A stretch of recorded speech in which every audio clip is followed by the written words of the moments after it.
हे guys, welcome back to the another video of government job channel. तर guys, आजच्या व्हिडिओमध्ये सार्वजनिक आरोग्य विभागाअंतर्गत आणखी नवीन जाहिरात प्रसिद्ध झालेली आहे, ज्याविषयीची महत्त्वाची माहिती आपण या व्हिडिओद्वारे जाणून घेणार आहोत। तर हा व्हिडिओ कंप्लीट पाहत राहा। तर गाइज, तुम्ही पाहू शकता महाराष्ट्र शासन सार्वजनिक आरोग्य विभागाची ही ऑफिशियल वेबसाईट आहे।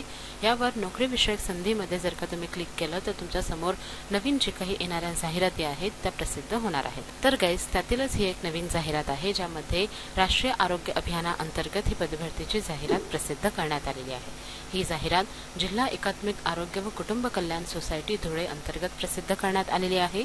यामध्ये स्टाफ नर्स फिमेलच्या एकूण 5 पोस्ट रिक्त आहेत, ज्यासाठी JNM किंवा BSc नर्सिंग जर का तुम्ही केलेली असेल तर तुम्ही या पोस्टसाठी अप्लाय करू शकता।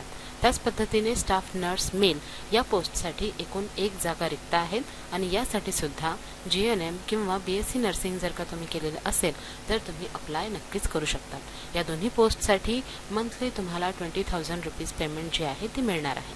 त्याचबरोबरच पुढील जी काही पोस्ट आहे ती आहे MPW मेल ही पोस्ट। यासाठी एकूण 6 जागा रिक्त आहेत आणि जर का तुम्ही 12वी सायन्स सुद्धा केलेलं असेल आणि पॅरामेडिकल बेसिक ट्रेनिंग कोर्स केलेला असेल किंवा सॅनिटरी इन्स्पेक्टर कोर्स केलेला असेल तर तुम्ही या पोस्टसाठी एलिजिबल आहात आणि एकूण 6 जागा रिक्त आहेत। यासाठी तुम्ही अप्लाय नक्कीच करू शकतात। यासाठी सुद्धा तुम्हाला मंथली 18,000 रुपीज पेमेंट मिळणार आहे। तर गाइज, एकूण जर का आपण कॅटेगरी वाईज रिक्त जागा पाहिल्या तर स्टाफ नर्स फिमेल या पोस्टसाठी SC ST VJ OBC आणि SEBC चे कॅन्डिडेट्स अप्लाय करू शकतात। एकूण 1 पोस्ट प्रत्येक कॅटेगरीसाठी ठेवण्यात आलेली आहे।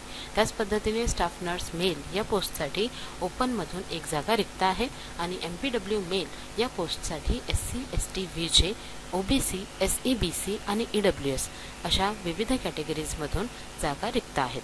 त्याच पद्धतीने गाइज, ही जी काही पदभरती आहे ही कंत्राटी स्वरूपाची असणार आहे, त्यामुळे तात्पुरत्या स्वरूपाची ही पदभरतीची नियुक्ती असून एकूण 30 जून 2024 पर्यंत ही पदभरती असणार आहे। म्हणजेच की तुम्ही कंत्राटी स्वरूपाने 30 जून 2024 पर्यंत या पदांसाठी कार्यरत असणार आहात। तर यासाठी कुठल्याही पद्धतीने एक्झाम होणार नाही आहे, तुमच्या क्वालिफिकेशनवर आणि इंटरव्ह्यूवर तुमचं सिलेक्शन होणार आहे। तर यासाठी जर का तुम्ही एज्युकेशनल क्वालिफिकेशनमध्ये क्लिअर असाल, म्हणजेच की तुमचं एज्युकेशन जे आहे हे कंप्लीट झालेलं असेल तर त्याचे तुम्हाला एकूण 50 मार्क्स मिळणार आहेत।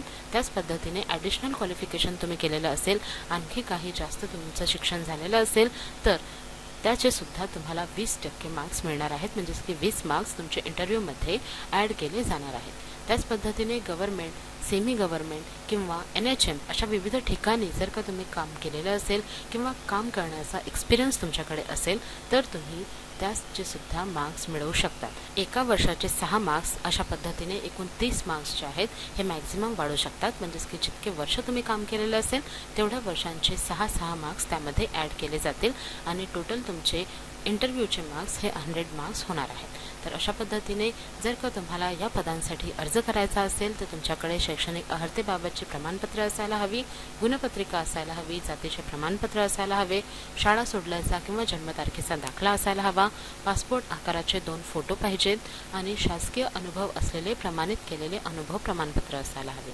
त्याच पद्धतीने लहान कुटुंबाचे प्रमाणपत्र, पोलीस कार्यालयाचे चारित्र्य पडताळणी प्रमाणपत्रचा दाखला इत्यादी आवश्यक कागदपत्रे आणि त्यांच्या झेरॉक्स कॉपीज तुमच्याकडे असायला हव्या। हे सर्व जे काही कागदपत्रे आहेत हे तुम्हाला ऑफलाईन पद्धतीने अर्ज करायचे आहेत। अर्जामध्ये अर्ज करताना तुमच्याकडे ही सर्व डॉक्युमेंट्स आणि जो काही अर्ज असणार आहे तो अर्ज तुम्हाला 5 रुपयाचे टपाल तिकीट लावून त्या अर्जासोबत पाठवायचे आहेत। त्याच पद्धतीने जे काही खुल्या प्रवर्गातील उमेदवार आहेत त्यांना 150 रुपये फी या अर्जासाठी लागणार आहे, तर राखीव प्रवर्गातील उमेदवारांसाठी 100 रुपयाचा डिमांड ड्राफ्ट जो आहे तो लागणार आहे। तर जर का तुम्हाला या पदांसाठी अर्ज करायचा असेल तर तुम्ही अर्ज हा राष्ट्रीय आरोग्य अभियान जिल्हा रुग्णालय आवार, साक्री रोड, धुळे येथे पाठवू शकतात। 15 तारखेपासून ते 26 तारखेपर्यंत तुम्ही अर्ज करण्यास पात्र असणार आहात। तर गाइज, अशा पद्धतीने तुमची मुलाखत जी आहे हे होणार आहे आणि तुमचं जे काही क्वालिफिकेशन आहे जेवढे जास्त असणार आहे किंवा एक्सपिरियन्स असणार आहे त्या अनुरूप तुमचं सिलेक्शनसुद्धा होण्याची शक्यता आहे। तर ही कंत्राटी स्वरूपाची पदभरतीची जाहिरात प्रसिद्ध झाली होती राष्ट्रीय आरोग्य अभियानाअंतर्गत। तर त्याविषयीची डिटेलमध्ये माहिती मी तुमच्यापर्यंत पोहोचवली झालेली आहे। आय होप की तुम्हाला या व्हिडिओमधील माहिती आवडली असेल। जर का तुम्हाला हा व्हिडिओ आवडला असेल तर व्हिडिओला नक्की लाईक करा, शेअर करा आणि जर का तुम्ही माझ्या चॅनलवर नवीन असाल तर लवकरात लवकर चॅनलला सबस्क्राईब करून ठेवा अशाच नवनवीन अपडेट्ससाठी। Thank you all. पूछा गया था x²/y/z। तो ऐसे सवालों को करने के लिए देखिए, एक तो बेसिक ट्रिक है, एक तो लाइक और शेयर ठोक दीजिए महाकाल का, दबा के लाइक और शेयर ठोक दीजिए। पूरा साल मेहनत करता हूं आपके लिए बेटा, ऐसा नहीं चलेगा, ऐसा नहीं।